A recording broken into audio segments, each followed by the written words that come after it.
So, quick show of hands. With your left hand, how many of you are in sales? Awesome, keep it up. If you work with sales some way, somehow, raise your right hand. Awesome. If you think sales should be part of every single person's job, wave your hands in the air. All right, now we are rolling. Okay, so I know our chat is going to resonate with so many of you tonight.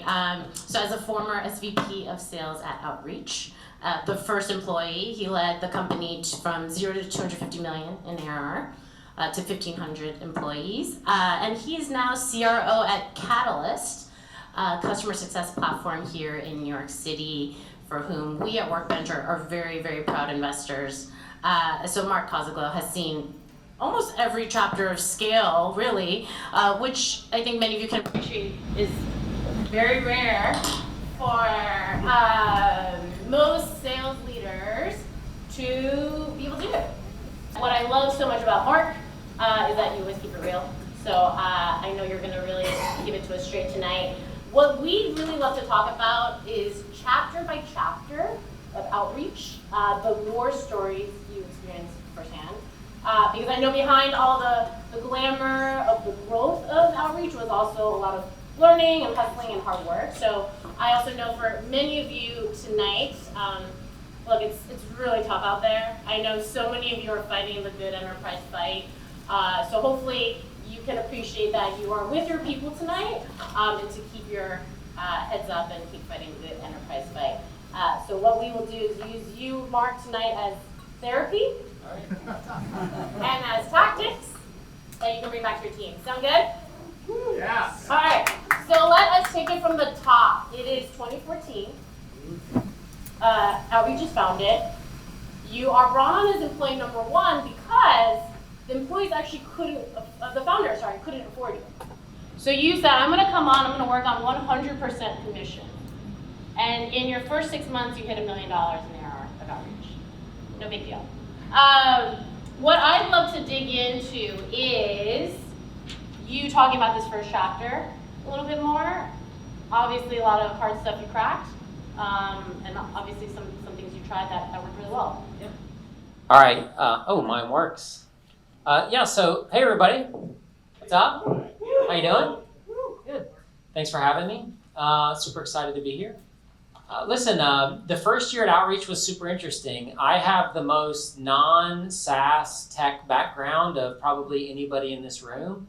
I used to sell school supplies to schools, and I ran a sales team that did that. And before that, any of you ever sell candy bars for your basketball team fundraiser or magazines? I was the dude that set that up. And so I have a very interesting background.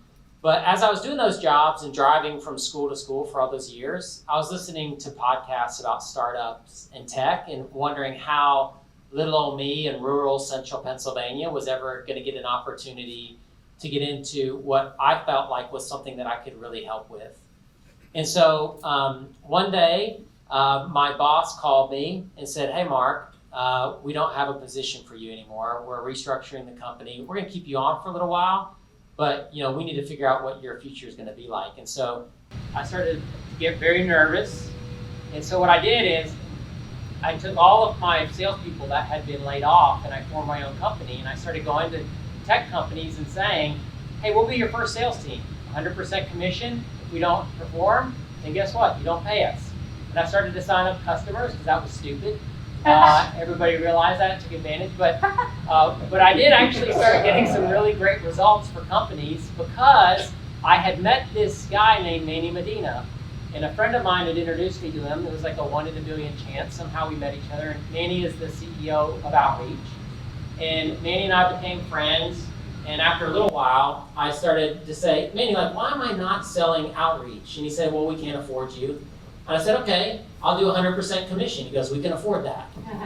And so that's when I started selling Outreach. And Manny, no joke, the story is he was the first SDR at Outreach. He was. He would actually sit on his couch at night and drink red wine and watch Downton Abbey. And he would send me leads every night. And I would take those leads and I'd put them into Outreach at the very beginning. I'd wake up the next morning and boom, I'd have like 15 meetings. And I have a whole bunch of people unsubscribing too. But so what I did over time is like every couple days, I'll be like, Manny, I need some more leads. Do y'all want to hear like the really dirty story about it though? Yeah.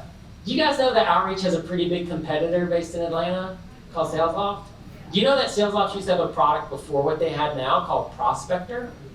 It was an awesome product. You could go on LinkedIn and do a search and it would just scrape all the information, guess the email, store it in your CRM. It was an awesome product.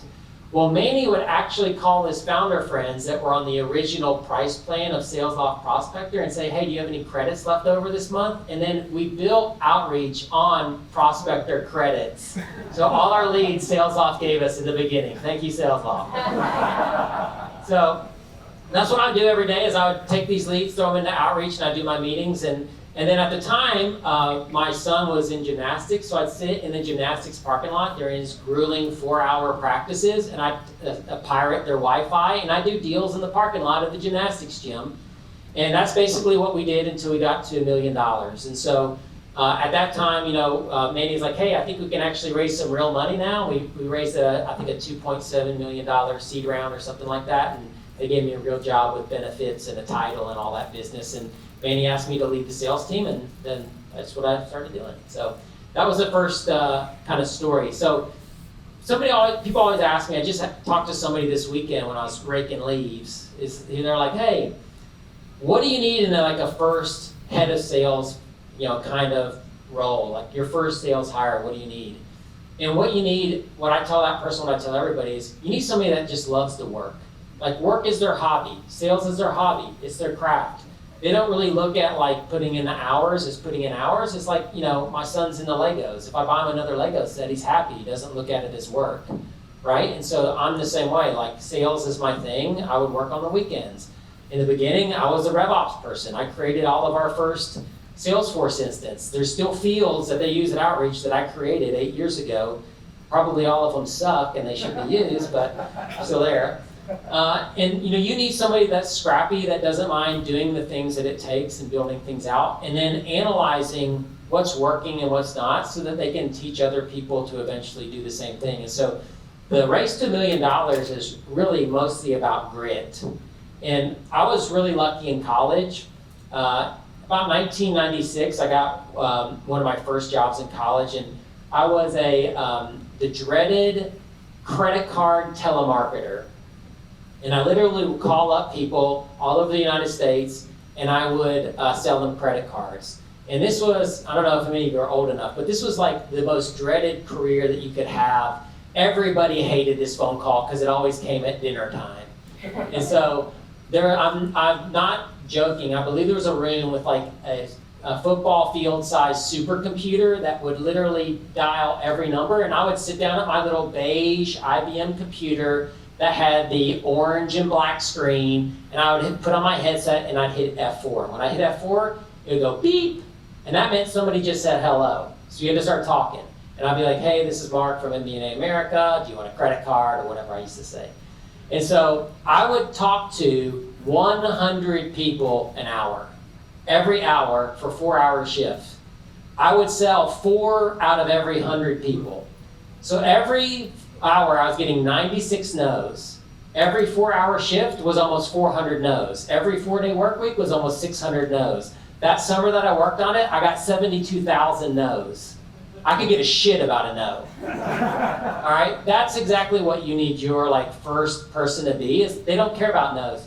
My lesson in that job was the no is just one step closer to the yes. So let me go collect some no's and let's go. And so I think that that's like the attitude and the posture that you need in that first $1 million drive, because you learn so much through the no's. And if you're scared of the no's, if you avoid the no's, if you don't do the work to get the no's, then you never figure out how to get yeses. And so that was the lesson in the first $1 million at Outreach. I hope folks are tweeting. So when I first met Mark, I came out of his office 2 months ago, I literally took furious notes. So I hope everyone's tweeting every no's getting you to a yes. Okay, so let's talk about getting to yes then, right? The first $1 million, chapter 1. Chapter 2 is the 1 to 10, right? And a lot of times they talk about this as the go-to-market fit stage, right? You've got a product up, you have sold well, but can you translate that to a sales team selling well, right? To a team number 2, 3, 4, 5. That transition is often not easy. So can you talk a little bit about what you got right during this stage and perhaps what you didn't during this chapter? Yeah, I would say 1 to 10 might have been the most fun time at outreach, and I know a lot of companies struggle with that. I was lucky. I hired, when we did our seed round, Mandy's like, you can hire 4 AEs and 4 SDRs. I was like, okay. And I was lucky enough to be able to get 3 of my reps that had worked for me in the past to be on my original team, and then I got a really strong referral that came on and was the 4th person, and then I hired 4 SDRs. And because I was living in central Pennsylvania, I didn't hire people that were techized yet. And what I mean by that is they didn't have a lot of expectations. They just really wanted a good job where they could work hard and learn and make a good living. And so I started kind of that as my base. And I took 3 people that used to sell into schools like me, and we rode those 3 people plus this other person who's actually still one of the top reps at Outreach. He stayed with me all through 8 years.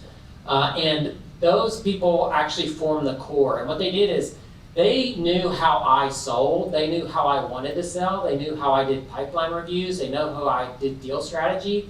And I didn't have to get them used to me. I just had to get them used to me selling outreach. And that was pretty simple.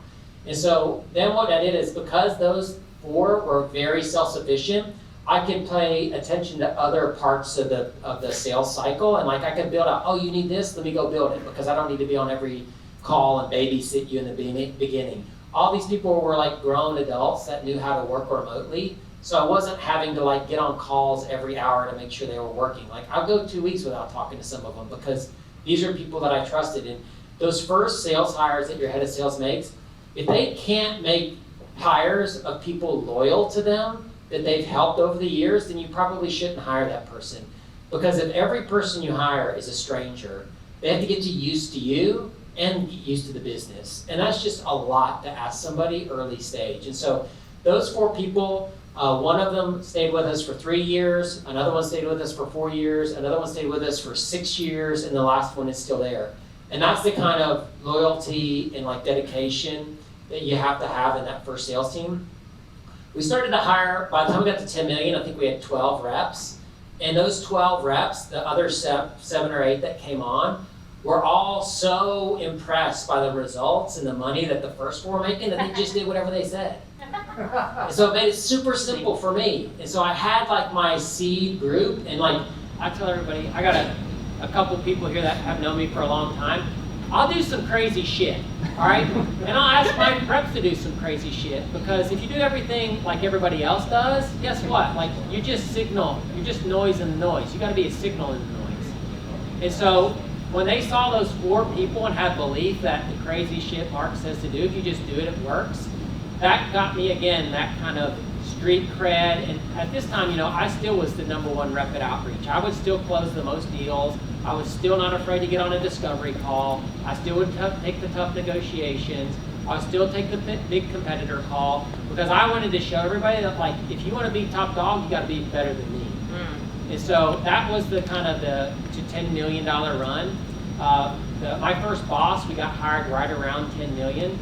So that was like kind of that stage, is like you have to have a group of people that has like a general process that you can start iterating on, that don't need to necessarily have everything ironed out. They have enough grit and figured outness that you can build with them along the way. Like, do they care enough about you and about the company and about what you're doing to think a little bit beyond their job and be like, oh, the next person we hire probably would want to know this. Maybe I should make a little doc real quick and send it over to Mark so we have this library of stuff. And we just had really thoughtful, unbelievable first 4 reps that all bought into the system, and then we use that to spread out to the next 7 or 8 hires.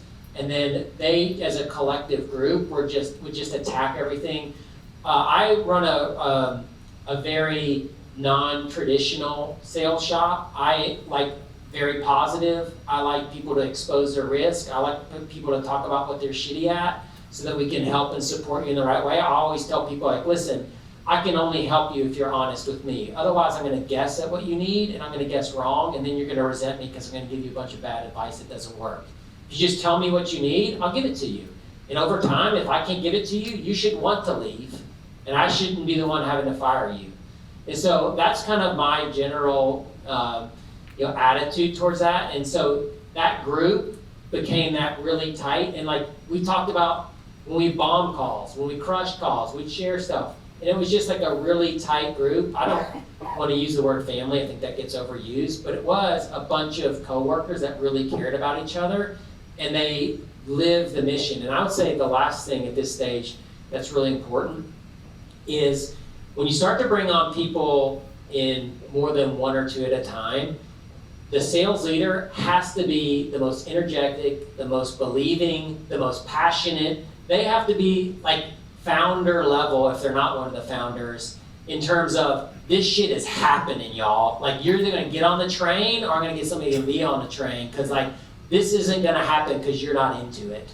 And like if you have that kind of infectious energy and passion and you can transfer your passion to other people, then what'll happen is they'll learn how to transfer their passion to their prospects, and great things happen when you build a passionate customer base that starts with the sales experience and then progresses through their time as a customer. But that's kind of the major steps from 1 to 10 is hire people that you know, start out with your base, hire other people that can see those people working, form a tight-knit group that cares about each other and things outside their job and the future of the company, and that you can be super passionate with and will reflect your passion back to you so that when you're down, they can bring you up. When they're down, I can bring them up. And that's really important in that first 10 or 12 sales hires, which you probably need at least that many to get to about 10 million. I mean, again, Mark just makes it seem very easy, right? We're all like, yes, we'll do that. Let me double click here because it's actually counterintuitive what you said, right? I know you're a big process person, so we'll talk more about process, but you said, in the early days, this group was so tight and they were so good, you didn't have to at least enact a lot of maybe firm process. It sounds like nights and weekends you're talking and swapping notes, but what I see at this stage a lot of times is actually a need for constant note sharing because positioning is still being worked on, right? At this 1 to 10, the messaging, the positioning is still all a work in progress. So maybe talk a little bit about that because I am curious, you all came in more as a disruptor, right? SalesLoft had started 3 years earlier than you guys took a bunch of leads off of them. Did you feel like this 1 to 10, you guys knew the script, you knew what to say, if you could get folks in the door, you could close them? I would say that in the beginning, so it goes back to that passion thing. One of the things that I interview for is the ability to transfer passion. And if I get really excited about a solution I want to sell you and I can't get you excited about it, then what am I kind of doing? That's the art of sales. And so I have to find people that can transfer passion. I was lucky. I hired 4 people that were all really good at that, but I knew it because I'd seen it before. And so I think that, if you can transfer passion, that means innately you have a message. And it might be maybe my message was a little bit different than the other person, and we didn't have a product marketer yet that was kind of unifying everything together. But what everybody had was something that they personally believed in, that could create passion for and transfer, and that was congruent with the actual value that we created. Because you can't get passionate about stuff that your product and your post-sales team can't deliver on, right? That's not a fair partnership. And so I would say that I don't think that it's so much about creating a cohesive messaging as it is in the beginning, just being so fucking excited about what you're doing and I'm going and telling my mom about it, you know what I mean? Grandma knows what outreach does and she never even heard of SaaS. She's like, don't cuss in my house. So that's what it comes down to is you gotta the message doesn't matter, it's the energy in the beginning. And I'd say even later that still matters. As you go on, the messaging becomes more and more important and you'll pick up partners like I did that'll help you craft this kind of raw energy into a really refined message, and that becomes easier to train because it's hard to find these people that just have the raw energy. But I say up to $10 million, it's just more about energy and can you transfer that passion to the person you're talking to. Okay, so if up to 10 was really fun, pretty easy with a great group of people, let's talk 10 to 30. That was the next kind of chapter you told me was really important. What would you actually call this chapter? The title of this chapter? We fucked up. So 10 to 30, right? A lot of people think you're out of the initial hand-to-hand combat. They're like, oh yeah, we got this, right? We're rolling now. So tell us more how you fucked up. Yeah, so I would say that what happened when we went from 1 to 10 felt like a plan, a blueprint. And if we just did more of that we would get from 10 to 30. But what happened is we didn't have the infrastructure and the support system in place to continue working that blueprint. And so we had to create something new. So we ended up, I'll never forget, we ended up hiring all these people in North Carolina. And I'm like, oh my gosh, but guess what? We didn't really know what we needed in a salesperson yet and what they really needed to be good at. We hired them, so we probably hired the wrong profile, even they were probably great sales professionals. And then we didn't really have the ability to support them remotely with enablement because we didn't have an enablement person. And then we hired so many of them so fast that like they weren't ramping correctly. And then all of the old hats that had all the great accounts were still crushing it, and then there was this resentment of why do the old people have all the great accounts and I don't, right? And we just didn't have it dialed in. And I would say there was a period there where I bet you we had almost 100% turnover. But the issue is we still had our like core 10 or 12 that were just cranking. And then that's when we realized, you know what? We got to change the blueprint. The blueprint that got us to 10 million isn't the blueprint that'll get us to 30 million. And that's when we started hiring more concentrated around an office and bringing people in. We hired an enablement person and built some structure and process around it. We hired a great product marketer who's sitting in this room that gave us a great message that we could talk through and help people understand. And so we got that support system around the new hires, and then we had that kind of, I just call it the third class. The first class was almost 100% worked out. The second class, almost 100% failure. The third class was more normal, like 60 to 70% we hit on, and we started to have like the processes. Also, we started to really dial in, like Jess says, I'm a process person. I'm a very operationally minded sales leader. The reason for that is I have a personality deficit. I'm really forgetful, like ultra forgetful. Like, here's the off-ramp to the interstate. Here's the grocery store. Here's my house. My wife called me to get milk here, and I forget by the time I get to here, and I go all the way home. We got to go back to get milk. That's me, right? And so I compensate by creating very strong processes that allow me to not have to remember how to do things, which allows me to be more creative in the moment because I can just follow the process. And so what we started to do is really nail in those processes. And then those processes are what we were able to train people on.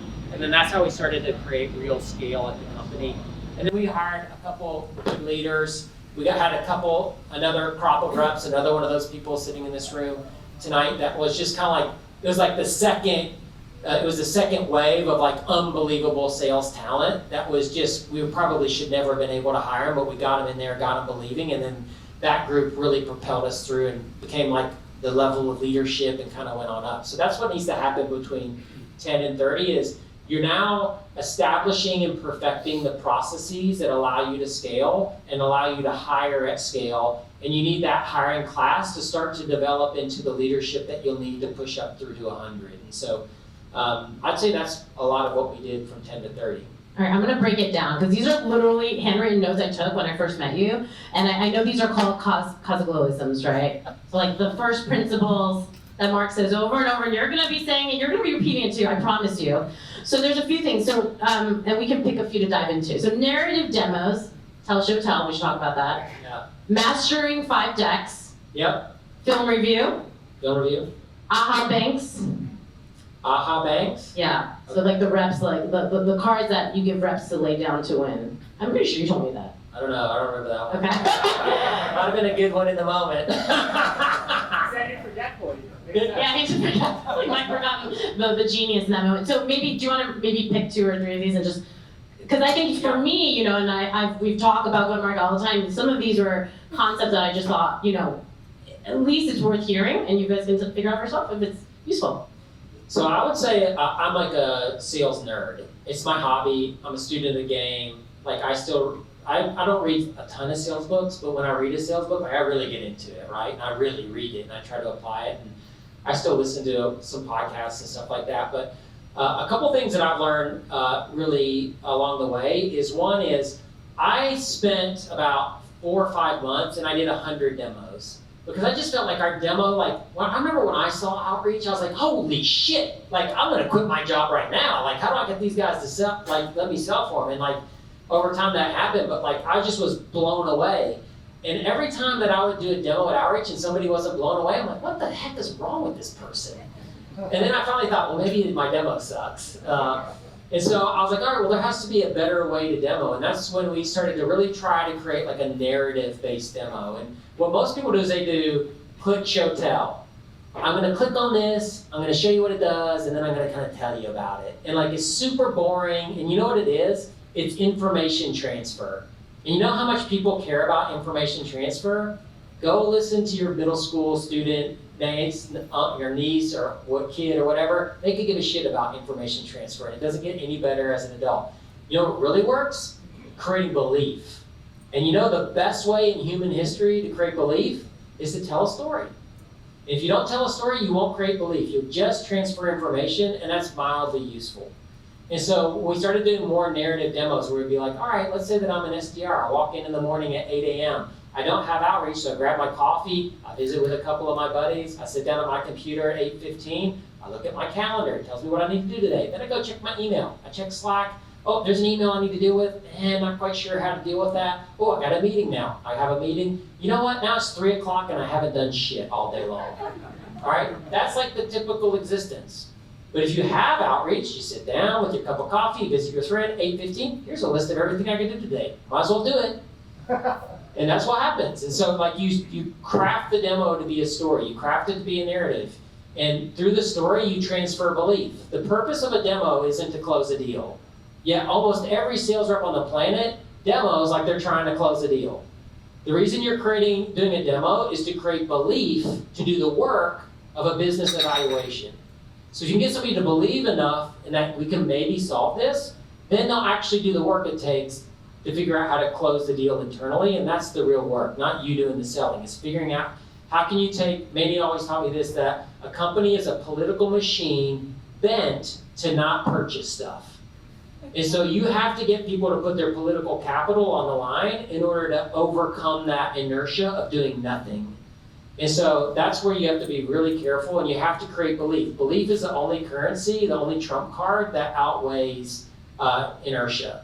And so that's what really, really important for you to do. So the narrative demo is a really great way to tell a story. What was another one?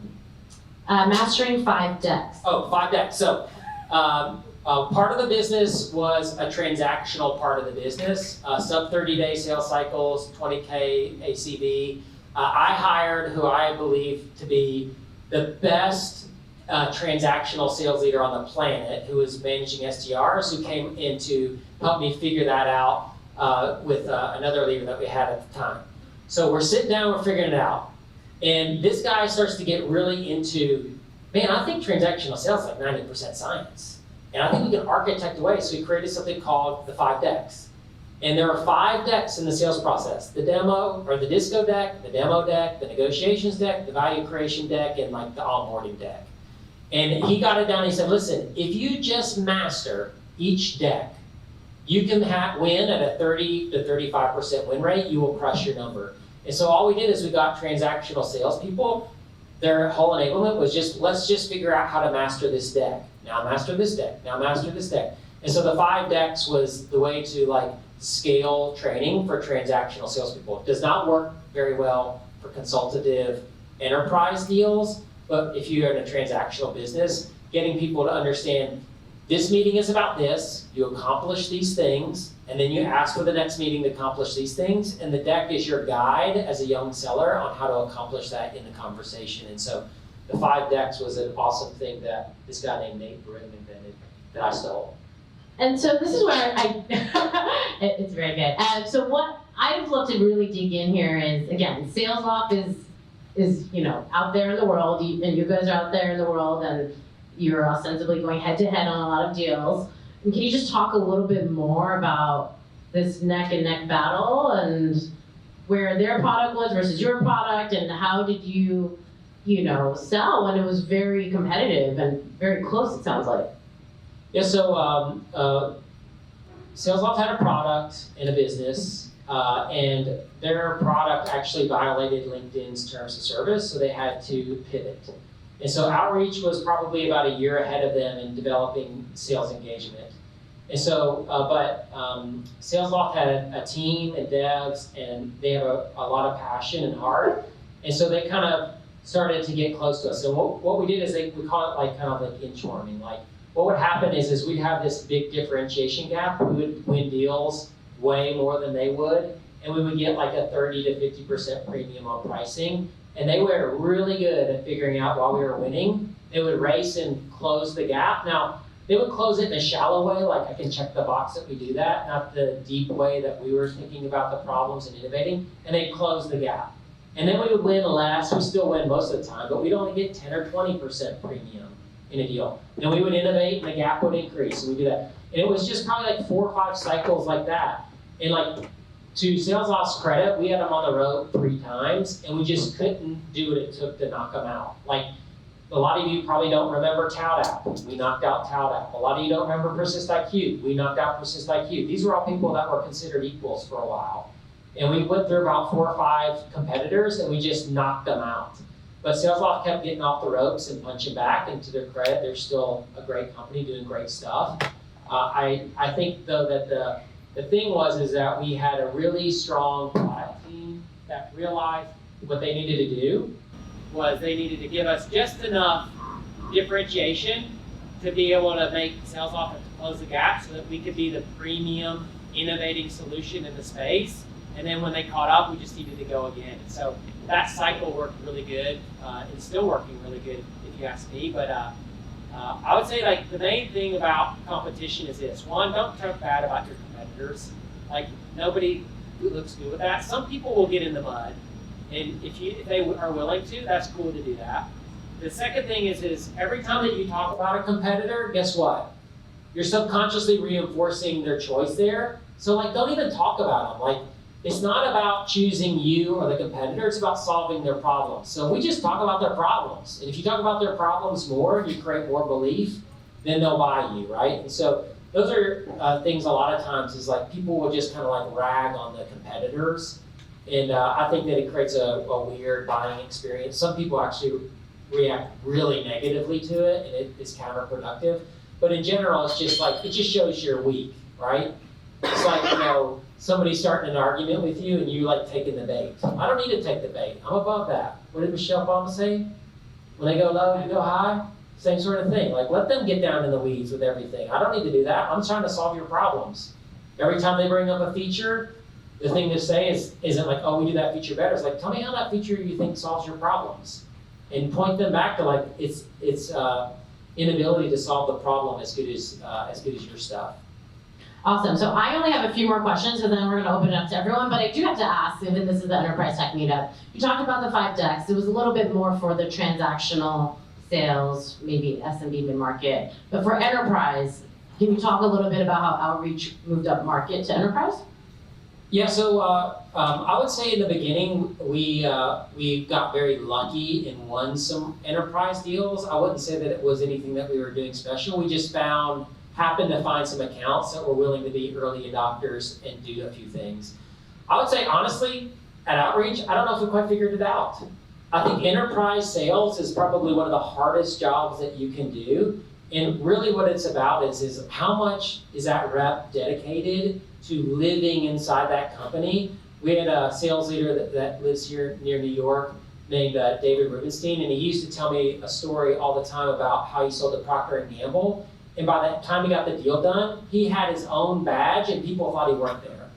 And that's what enterprise sales is about. You have to describe their problem better than they do. You have to understand the people that are in the room better than they do. You have to understand everything because don't forget, they're a siloed organization that has some politicalness to it, and there's some confrontation tension, healthy and unhealthy, between all of the groups. And your job as an enterprise seller is to like navigate that and talk about all of it. And then I'll say one of the biggest mistakes I see made in enterprise sales is you sell to project and pain, not to initiative. And projects, a bunch of projects make an initiative good. The pain is the reason the initiative exists. And when you can align to an initiative, it's already something that's happening. Like you can't give like, SAP a net new project. They got so many fucking projects, they don't got time for another idea of one. What you gotta do is you gotta find a project that you help with and make them successful in it by either doing it faster, doing it bigger, or making it less risky. And when you can do that, then what happens is the political capital that they already have in that project works in your favor. And I used to talk to our CRO about this at Outreach, is we always just say, listen, we'll spend money to make an idea that we want to be successful, make sure it's successful. We won't always spend money on a net new idea that we don't have anything invested in. So I'd say that's like my biggest learning for enterprise. But I am by no means an enterprise sales expert. There's probably a lot of people here that understand it better than I do. I think that's very spot on about the badge. And I think anyone who's worked at a large enterprise company can appreciate different color-coded badges, it's like. Okay, so we're gonna do, like, in the interest of time, just give you 30 seconds to talk about 30 million to 100 million in that chapter. So if there's one thing you learned of the 30 to 100 million chapter, what would that be? 30 to 100 is all about hiring and people follow the process. So to get to 30 million, you have to have processes that work. Now you're gonna stress test those processes with massive hiring. So you have to make sure that you figure out how to hire well and hire people, and then your processes, you have to monitor them to make sure that they're efficient and not breaking. And that's really all 30 to 100 million is like, you have to have everything going well to get to 30. To get to 100, just make sure that it doesn't break. Yeah, hire good people. Okay, and now you are now officially a month into Catalyst, welcome. So can you just talk about what you're doing right now? I know you've been very, very busy. What you've been doing to set up your new team for success. Yeah, so listen, I think that I was really lucky. I'm super grateful for my time at Outreach. It changed my life, my family's life, my career, forever. And when it was time to move on, I got approached by probably about 25 different companies, and most of them, it wasn't even an interview. It was just like, what do you need to do to work here? And that was super humbling to feel that and to see that happen. And what I was looking for was a few things. I had like a list of 9 things that were important to me. And a couple of them were, for example, I think I understand the go-to-market space. I didn't want to get into security or DevOps or something like that. I don't understand those buyers. I understand like people that sell stuff and people that are responsible for revenue. So I wanted to stay in that. Then I started to say, you know what? I also want to be able to run my playbook. And so, I have the freedom to kind of run my playbook against that market. And then I was looking for founders that were aggressive and filled with too many ideas. Because I work really well in an idea-rich, fast-paced environment. I don't work well with plotting people that need to figure out, we have 3 shades of blue for the logo. Which one makes you feel more catalyst-y? I don't give a shit. Just pick one and let's move on, right? And so, I need founders that kind of have that mentality, right? And then what I was mostly looking for is in my time at Outreach, when I started, I heard about how revenue worked. And the way that I was taught revenue worked is you start with the universe of people. And if you cold call them and email them the right way, some of them will raise their hand and you get them into a sales process, you run that really good, you help them make a confident decision, and then hopefully they pick you at the end of it, and you turn that world of prospects into revenue. Well, as we got more and more mature and we started to grow more and more at Outreach, by the end, I bet you about 90% of our transactions were renewals and expansions on the customer base. And that's when all of a sudden I realized, you know what? I think that the road to revenue might start with your customers instead of the world of everybody that doesn't know you and strangers. And so I started to look for a company that I thought was going to intersect, or be at the intersection of 4 things. One is the subscription economy is 20 years old. We are just now understanding the importance of customers in a subscription economy. Heck, my freaking car wash place in town has a subscription on me. All right, it's the way to go to business, but it's only 20 years old. versus a perpetual licensed software model is about 70 years old. So it's much better understood, and the way you approach is very different. Most people are approaching a subscription-based model with perpetual license rules. So that's the first thing, is how do I figure out like who's going after this this time and of people trying to figure out how important customers are in a subscription economy. The second thing that I started to see was, do you know how old the CSM role is? 20 years. And people are just figuring that out. The sales role is 200 years old. And you know what? I could go on LinkedIn right now and find 500 posts on how to open a cold call. Do you know how many posts I'll go find on how to navigate a tough renewal discussion where they're asking for a big discount? 0. And so like people are trying to figure out what this CSM role is, and it's just now starting to mature. So that's coming to a place. We have a market condition where every board and every investor on the planet is saying, go to your customers and figure it out, because we need a cheaper, faster, easier, less risky way to grow, and customers are that way and do that. And then the last is, you have data warehouses now that have everything there is to know about your customer inside of them. If you could pull that into a place, process and use that data, then you have these 4 things that happen. The subscription economy maturing, the role of CSM maturing, the market conditions, and the proliferation of data warehouses. If there's one thing in the middle that can bring that together and drive the go-to-market motion into a new way, that's the company that I was looking for, and that's why I work at Catalyst. I believe Catalyst is that company that understands and is driving the economy towards customers being a growth engine and for how things work. And so that's why I'm at Catalyst. So what did I do to start? Simple. You know what cures all ills? Pipeline. I see them more reps. So we started with a pipeline push. We're in the middle of a 6-week push. I'm happy to say the last 3 weeks have been the best 3 meeting set weeks that we've had in the entire year. And that's because you get people that are smart, that are dedicated, that just need a little bit of focus, they need a little bit of direction, they need a little bit of belief, a little bit of encouragement. And then you put all that together and you focus them on what you need to do in the right set of accounts, and you can build a bunch of pipeline. Once you have a bunch of pipeline, everything else becomes way less pressure filled. And then what we're working on right now is, all right, now that we have more pipeline, how do we convert that more efficiently? And so we have a strong sales process. A strong sales process allows you to have consistency in coaching. Consistency in coaching allows you to forecast well. Forecast then allow you to tell you what you have to do for pipeline gen so that you don't overstress the system. And so it's that kind of like really nice feedback loop that you create. And so right now we're working on delivering the sales process so that we can coach consistently and have really strong deal management, which fuels accurate forecasting. Again, Mark makes it sound very, very easy. I am going to stop. I'm going to ask for 3 really good questions. Thanks. So I'm Glenn Rothwell, head of business development for Code Climate. And my question is, every startup when they're scaling from that 1 to 10 million or even 10 to 30 million, you get this one like whale of a customer that if you land it, it's gonna like really blow things out of the water, but it could also break the product. So I'm curious to hear from your perspective kind of how you handle that and how you make that decision as a sales leader. So one of the first reps I hired, her name was Pleasant Ridge. She was a former middle school English teacher that was pissed because the old teacher next to her made more money just because he was been there longer, even though he was half the teacher she was. So I was like, that's a salesperson. And so I got her into sales and she took off. She closed a $987,000 deal in I think our 2nd year.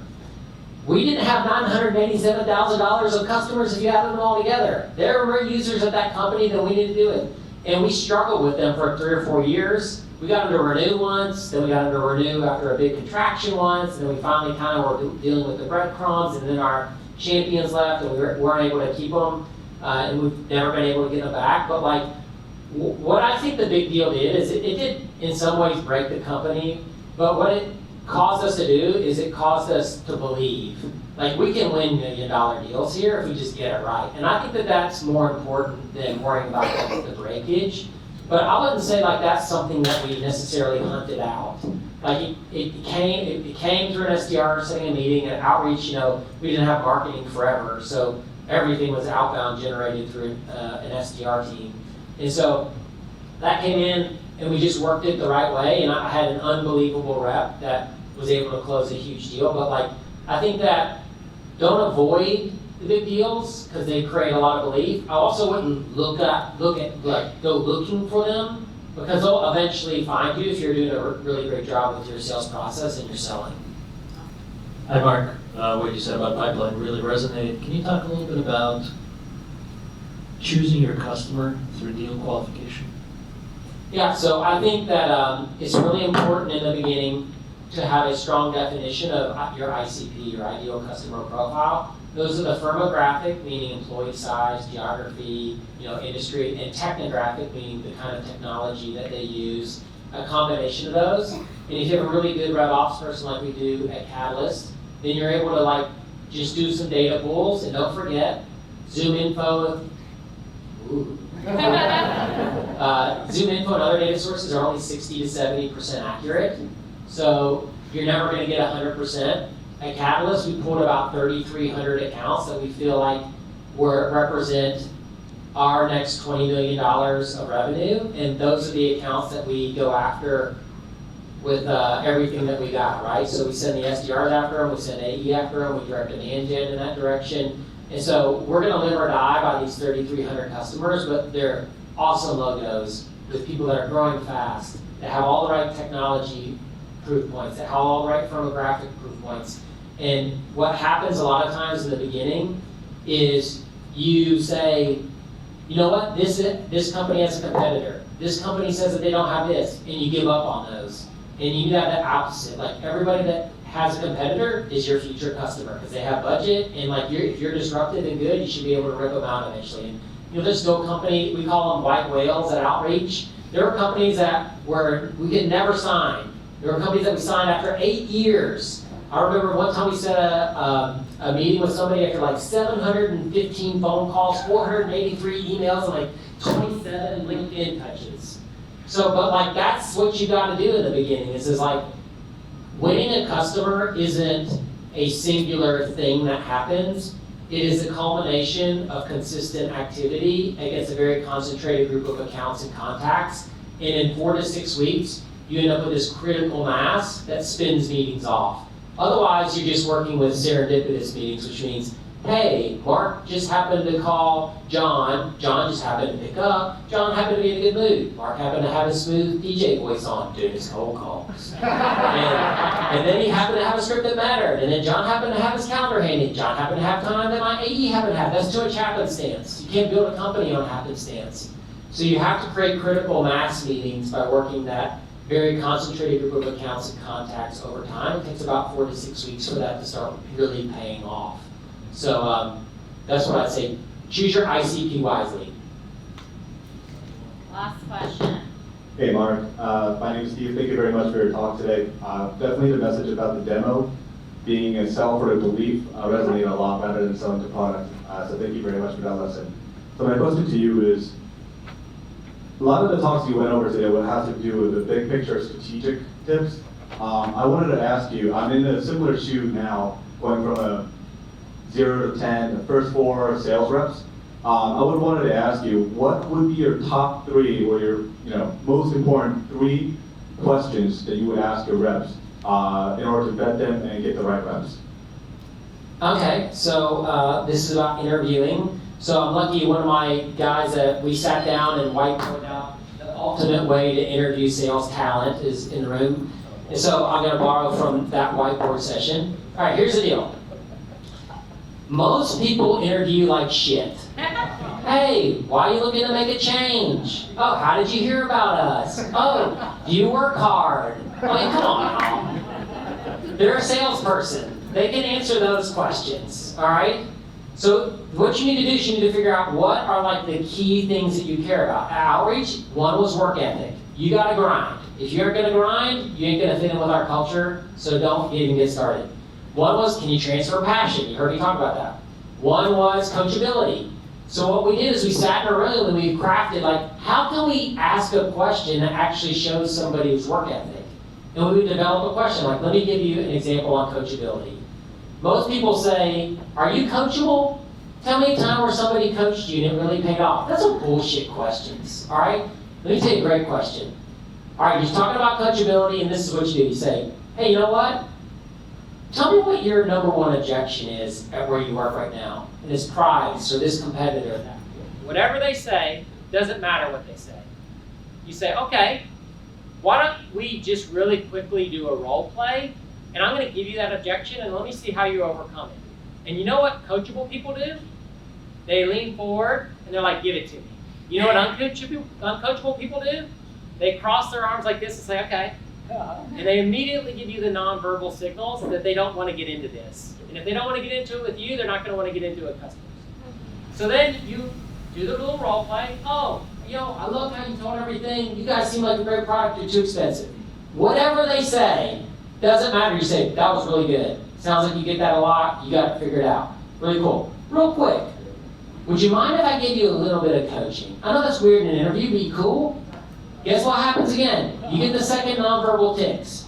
The person that is coachable grabs a notebook and a pencil and is ready to take notes, because that's their normal leaning in posture. The person that's not coachable will lean back in their chair and not want to engage. All right, and then what you do is, if you're a good sales leader, you can always find a little bit of coaching about positioning or something tic-tacky. Don't make a big deal out of it. But once you do it, this is what you say. Hey, can we redo that role play? Let me see how you feel, how that feels with you trying it on. So I'm not looking for somebody to do it perfectly. What I'm looking for is, can I see the gears in their brain moving to try to do what I just talked about? Some people are so coachable and so malleable, but they'll do it perfect the way you coach them. Some people will have the breakage. I love that person. That's somebody trying. That's somebody who's got grit. That's somebody that wants to figure it out, even though it's against their normal tendencies. And then you have the person that will do it the same exact way they did the first time, because guess what? They're not coachable. That is a way that you can actually interview for coachability. You have them display the trait. I remember we have another one, was grit. And what we do is we like, all right, y'all, tell me a story about how you have grit. That's a horrible question. So they would tell me a story. No matter what they say, you know what I do? I'm not buying it. That doesn't sound very gritty to me. Guess what the gritty people do? They get pissed. What do you mean? They're going into it. Guess what the non-gritty people do?